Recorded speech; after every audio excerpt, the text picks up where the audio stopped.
បាទថ្ងៃនេះខ្ញុំបានវាសនាសកម្មដៃកំពុងសមមកអាប់ដេតការងារយើងនៅ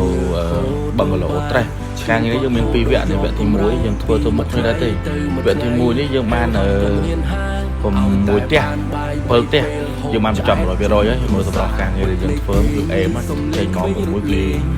ស្មូតស្អាតយើងមើលទៅពេញភ្នែកអញ្ចឹងណាការងារយើងមិនទៅអួតទឹកដៃល្អទេគេថា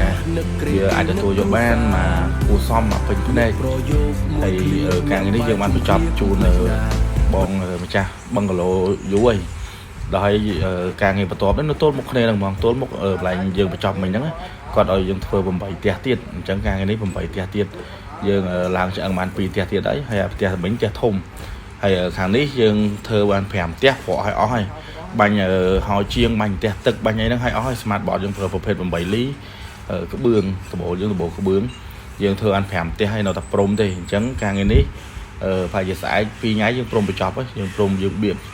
ហើយយើងលាបថ្នាំបញ្ចប់អញ្ចឹងណាហើយនឹងឡើងឆ្អឹងដបូលមកធំមួយទៀតការងារនេះយើងបានទទួល8ផ្ទះទៀតពីមេហើយអា6ផ្ទះ7ផ្ទះមុននោះយើងបានបញ្ចប់ 100% ហើយអាផ្ទះទី1យើងចាប់ដល់បៀកខាងជាងគាត់បានបៀកប្រើប្រាស់ហើយស្អែកហ្នឹងកម្លាំងយើងចូលព្រំដើម្បីបញ្ចប់ការងារហ្នឹង5ផ្ទះជូនមេ5ផ្ទះហើយយើងទៅឡើង3ផ្ទះក្នុងក្រោយទៀត